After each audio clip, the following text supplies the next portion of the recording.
Comment récupérer des données sur Internet pour les importer directement dans Power BI? C'est le sujet de cette vidéo. Aujourd'hui, nous allons nous intéresser à cet article Wikipédia et plus spécifiquement, nous allons voir comment récupérer ce tableau qui présente la liste des musées les plus visités au monde. Je vais vous montrer comment vous connecter à un site web, comment récupérer un tableau sur un site web et transformer ce tableau pour récupérer les données qui vous intéressent. Et enfin, comment visualiser le tout dans Power BI de façon percutante. Vous allez voir, c'est pas très compliqué et je vais vous guider pas à pas juste après ça. Pour débuter, je vous invite à ouvrir Power BI Desktop. On va créer un nouveau projet en partant de zéro. Et la première étape, naturellement, c'est de se connecter à la source de données. Donc, on va cliquer ici sur « Obtenir des données » et on va utiliser le connecteur web. Ici, vous allez pouvoir coller l'adresse de la page web qui vous intéresse. En l'occurrence, il s'agit d'une page Wikipédia. Je vous mets le lien exact juste en dessous de la vidéo pour que vous puissiez faire le tutoriel pas à pas avec moi. Donc, on va le coller ici. Ensuite, on va valider en cliquant sur OK. Ensuite, on se retrouve avec un navigateur qui nous présente les différents éléments de la page. On va cliquer sur le tout premier élément ici, la liste. Et en fait, ça reprend exactement les informations qui nous intéressent. On retrouve bien, par exemple, en première position, le musée du Louvre à Paris en France avec 10 millions de visites annuelles. Nous allons donc cocher ce premier tableau qui s'appelle « Liste » et nous ne sommes pas prêts à charger les données. On va devoir effectuer un certain nombre de transformations pour obtenir un format de tableau qui soit intéressant. Donc, nous allons cliquer ici sur « Transformer les données ». Nous sommes maintenant dans l'éditeur Power Query et nous allons pouvoir appliquer un certain nombre de transformations à notre tableau. Premièrement, on peut voir que les en-têtes de colonnes apparaissent sur la première ligne. Et donc, Power Query n'a pas compris que ici, ce sont bien les en-têtes de colonnes qu'on doit voir tout en haut du tableau. Comme c'est un problème très classique, on a un bouton ici qui va nous permettre de résoudre cela. Utiliser la première ligne pour les en-têtes et on a bien les noms de colonnes, le rang, le musée, la ville, le pays et le nombre de visiteurs. Pour rendre notre tableau encore plus intéressant dans Power BI, ce serait intéressant qu'on récupère l'adresse de l'image du drapeau. Je m'explique. Si on retourne ici dans la liste sur le site Wikipédia, on peut voir que dans la colonne pays, on a non seulement le nom du pays qui a correctement été récupéré par Power Query, mais on a également un petit drapeau qui n'a pas été récupéré par Power Query, mais qui serait très impactant dans notre tableau final. Et donc, je vais vous montrer une petite astuce pour récupérer cette image. Pour cela, on va devoir ouvrir un petit peu le capot et aller voir le code sous-jacent.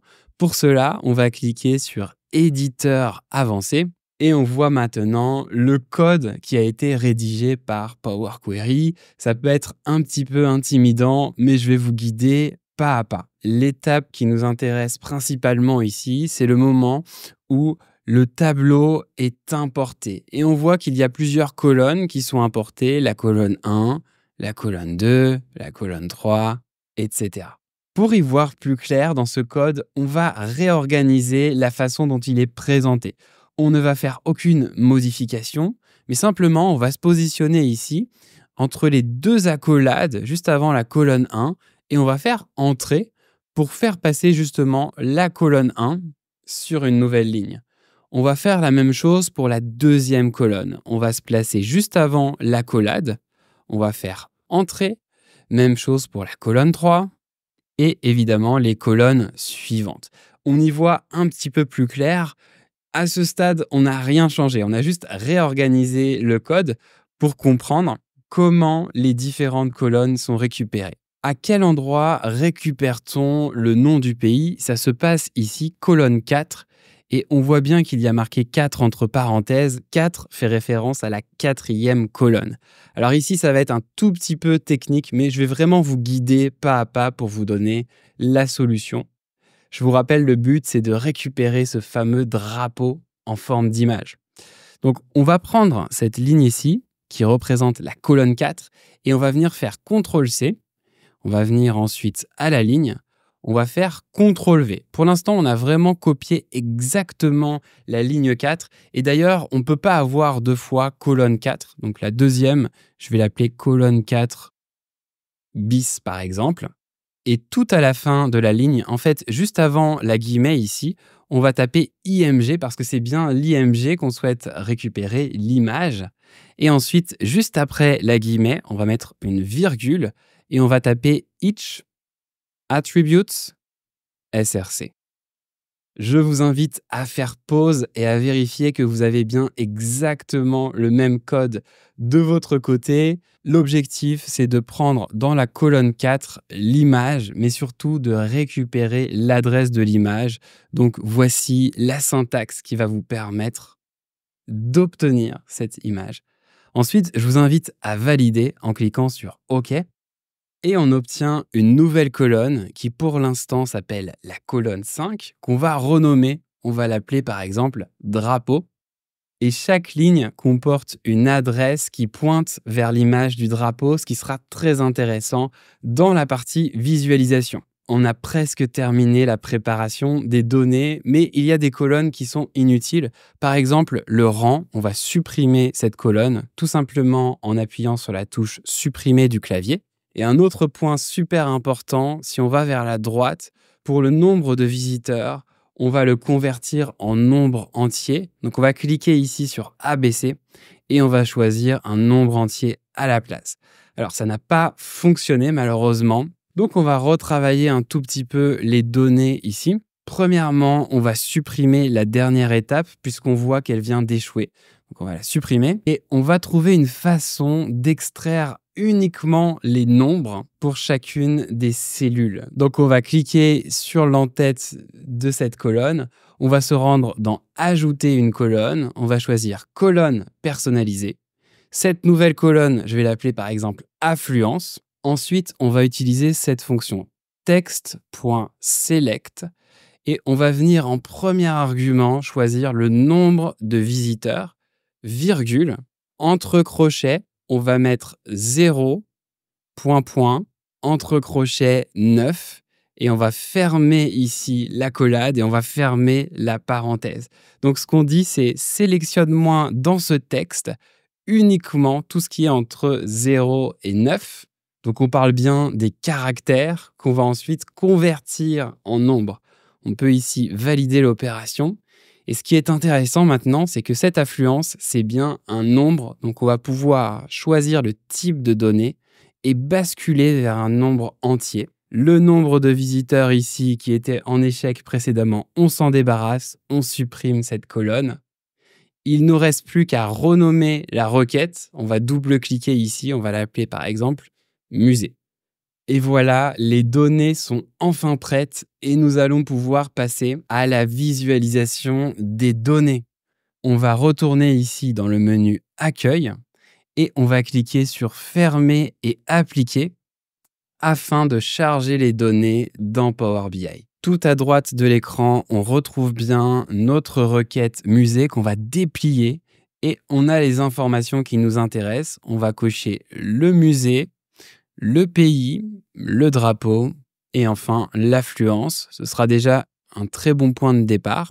Commençons par ce fameux drapeau. Comment le faire apparaître dans le tableau? C'est extrêmement simple. On va cliquer sur le drapeau au niveau de son libellé, donc vraiment au niveau du nom du drapeau. On clique dessus et tout en haut de l'écran, au niveau de la catégorie de données, on va basculer vers URL de l'image. L'image apparaît bien sur le tableau et on peut personnaliser la taille de l'image. Pour cela, on va venir dans les paramètres du tableau, tout en bas, taille de l'image. Actuellement, on est en 75. Je vais le basculer en 30 par 30. Ce sera déjà très bien. On va ajouter encore quelques petites améliorations sur ce tableau. Premièrement, je vois qu'il y a une barre avec le total qui n'a pas trop de sens. Donc, on va déplier les totaux et ici venir désactiver cette option. Ensuite, pour ce qui concerne l'affluence, on va venir améliorer l'affichage de cet indicateur. Pour cela, on va se rendre dans le menu colonne spécifique. On va choisir la série qui nous intéresse. Ici, ça va être somme de affluence. On va descendre et dans unité, on va choisir par exemple en millions avec pourquoi pas 2 décimales. Ce sera très bien, ou même une seule décimale, je pense que ça fera l'affaire. On va également renommer le titre de cette colonne. Pour cela, on retourne dans les paramètres du visuel et on peut voir ici somme de affluence. On double-clique et on va simplement conserver affluence. Ce sera très très bien. On a déjà un excellent rendu. On va ajouter une dernière amélioration, une barre visuelle au niveau des indicateurs. Donc pour ça, au niveau de l'affluence, un clic droit. On va se rendre dans mise en forme conditionnelle, barre de données. Ici, on pourrait conserver les paramétrages par défaut, ce serait très bien. Je vais simplement venir pour le maximum spécifier un maximum personnalisé. Donc, je vais le passer à 12 millions. On valide l'opération. Ça rend la lecture de l'affluence encore plus facile. Donc, on va également cliquer sur l'en-tête pour trier l'affluence de façon décroissante. On veut voir le musée du Louvre tout en haut du tableau. On peut éventuellement ajuster la largeur de certaines colonnes. Et voilà, on a déjà un super rendu pour ce tableau. On pourrait toujours aller plus loin au niveau des paramètres. Je vous invite à les explorer et à voir comment vous pouvez encore améliorer ce tableau. J'espère que ce tutoriel vous a plu. Donnez-moi un feedback en commentaire. Que pensez-vous de ce type de tutoriel? Est-ce que ça vous plaît? Est-ce que vous en voulez d'autres dans le même genre? Je compte également sur vous pour mettre un like, pour vous abonner et je vous retrouve très prochainement dans le prochain tutoriel. Ciao!